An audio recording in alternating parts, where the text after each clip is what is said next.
Hello Aries, Sun, Moon and Rising. This is your love life reading for the first half of February. So the first card that we have coming up as your underlying energy is the Strength card. This is actually a great card to have in this position. It speaks of the strength to overcome any obstacles that come your way. It's very much about the inner strength, the inner resilience that we have that allows us to push through problems or issues or anything that comes up. Now, the downside to this card, if there is one, is that when it does show up, it does show that will be a need for strength. Like there will be issues or obstacles that are in your way, but at least you know that you will have the strength to get through them.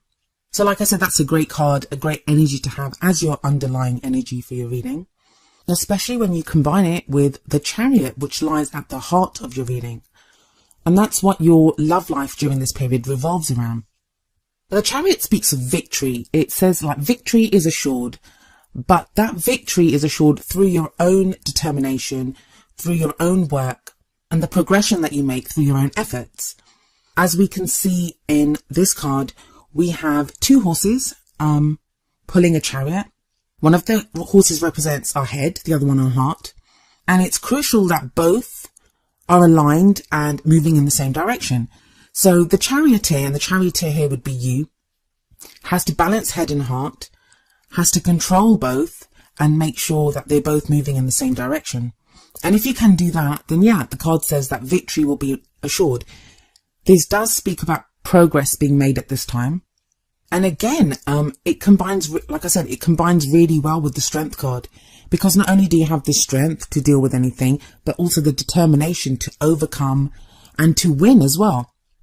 And it doesn't really surprise me that you're getting these kinds of like strength and the Chariot cards coming up, because Mars, your ruling planet, has actually moved into Aries now. So Mars is home, and that is going to be giving you that extra feeling of power and determination. That may have been something that's been lacking for you. We have the Seven of Wands coming up as a past energy. The Seven of Wands can be kind of a defensive energy. In Aries, that's not something that you do very well. You are more of a kind of offensive. You always feel more comfortable being on the offensive, always kind of going after what you want, moving forward, making that first move. But with the Seven of Wands here as a past energy, what that says is that maybe you've been going through a time in your love life where you've kind of felt like things were coming at you and you've had to stand your ground. I mean, you've been able to stand your ground and fight off the challenges or whatever are coming at you, but it is more of a defensive stance rather than an offensive one, as I said. Seven of Wands also speaks of like a test, so it can be a testing time. Sometimes it's literal tests, but more often than not, it's just testing times in our life when everything seems to be coming at us from every direction. And that doesn't just have to be in our love life, it can be other areas of our life as well. Because, you know, if we're not happy with our work or our friendships or other areas, that is going to affect our love life as well.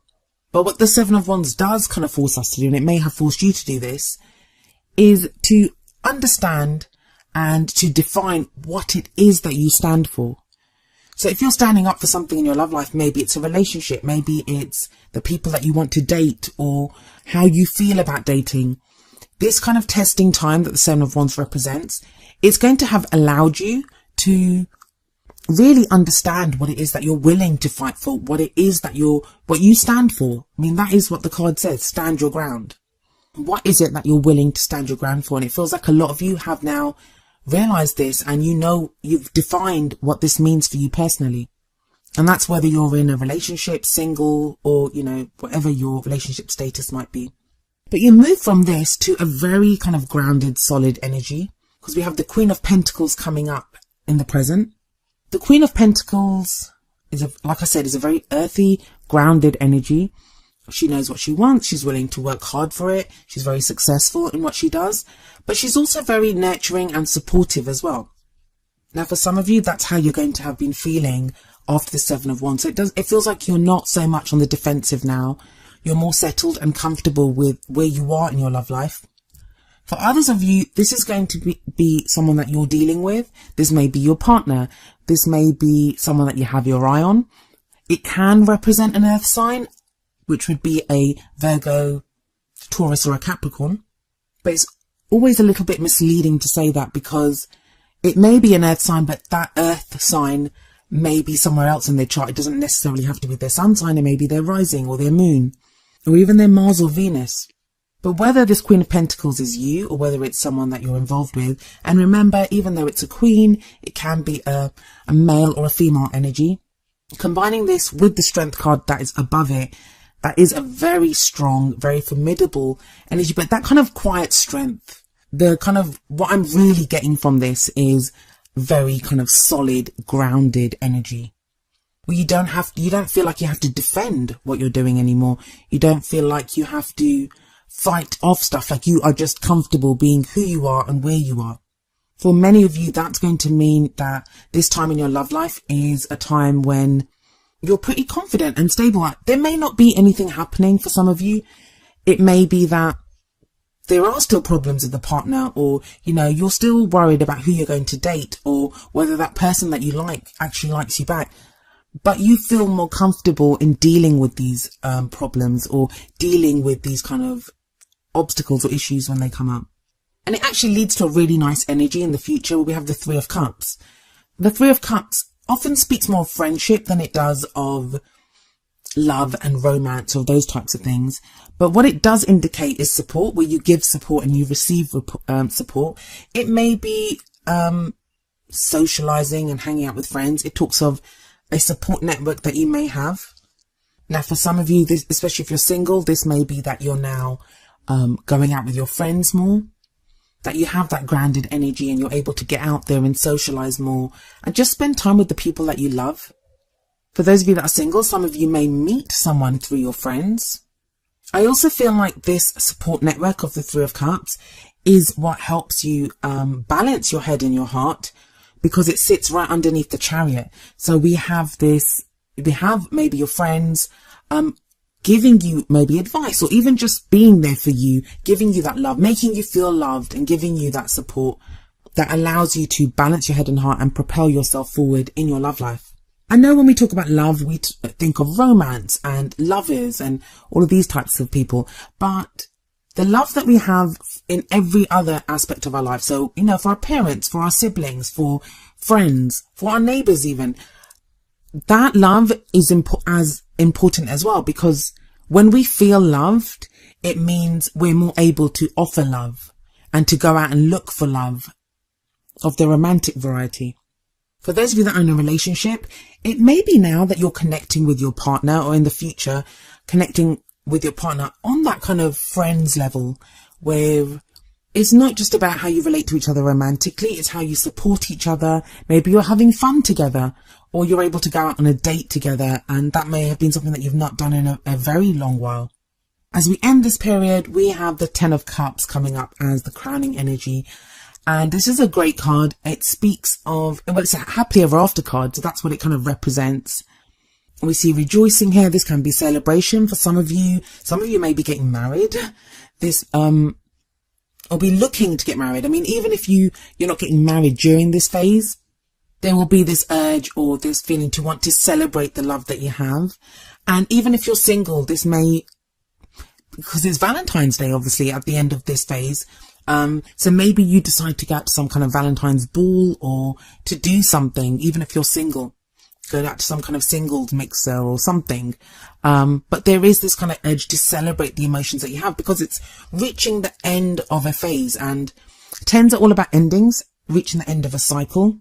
And cups are all about emotions and happiness and emotional journeys that we take. And it feels like you've reached the end of this emotional journey that you've been on. That may be exploring what it is that you want from your love life. It may be how you feel about someone. Some of you may have split up with someone and it's taken you a while to get over them. This Ten of Cups energy, and even that Three of Cups energy before it, they kind of speak of doing that, of being more stable and more comfortable in your emotions, like you're starting to feel again, especially with the Ten of Cups sitting underneath that Seven of Wands. It feels like if you were having to defend how you felt, or if you were worrying about how you felt about something, I know that sounds very strange, but sometimes we do. Sometimes we might have feelings for someone and we don't want to have feelings for that person. The Ten of Cups here speaks very much about being very okay with how we're feeling, and not just okay with it, like you love those feelings. It's a feeling of happiness, of rejoicing. I do sometimes see like a reunion in the Ten of Cups, but that's only if you want it. That's not going to happen. Like whenever I say anything like that, I get loads of comments from people saying, "Oh, I don't want my ex back." It doesn't say that. It may be a reunion with, I don't know, like a class reunion, or people like the friends that the Three of Cups shows. Like reconnecting with people that maybe you've been dealing with so many problems that you've not been connecting with as many loved ones in your life as you would have liked to. And that kind of feels like it's changing as well. Overall, you have this very kind of grounded energy coming in and real stability showing up in your emotions. I mean, those are great cards with strength there, with the Queen of Pentacles, whether that's you or someone else. The Chariot shows direction, shows movement. And the Ten of Cups is just fabulous right there at the end. If you need some kind of extra advice, there are 2 oracle cards that are pulled for you. The first is from the Romance Angels deck, and it is Heart-to-Heart Conversations. And the card says, honestly discuss your feelings with each other. Now, if you are in a relationship, this, like I said, shows a deeper connection, a deeper bonding with your partner, where you're able to converse, maybe like we do with our friends. Like we don't often, when it comes to our friendships, we can really connect with them and speak to them at a very open, honest level, but we don't always do that with our partners. If you're single, you may now find people that you are connecting with, maybe at first at a conversation level where you're able to, learn more about each other, and then from there feelings arise. I do see with that Three of Cups coming up as a future energy that, like I said, some of you will be meeting people through your friends, or maybe they are friends and friendships turn into something more. And then the other oracle card that I have for you from the Whispers of Love oracle deck is Choose Love. And the card says, you always have a choice as to what you should do. That's a very important message, because we do always have a choice. We can't make people behave the way we want them to. I mean, if someone leaves us, if someone decides they don't want to be in a relationship with us, there's nothing we can do about that. If we have to work long hours and we can't really get out there and date as much, there's not much that we can do about that too. But we can choose love. We can choose that, maybe be more loving with our colleagues if we have to work long hours. That's a bit of a silly example, but do you see what I mean? That even no matter what the constraints are, we always have a choice within that situation. This is a free will dimension, as I say every single time, and we do have choices. And those choices, they're not just whims. They are things that affect how we move forward in our love life. They affect our lives. They affect the futures that are open to us.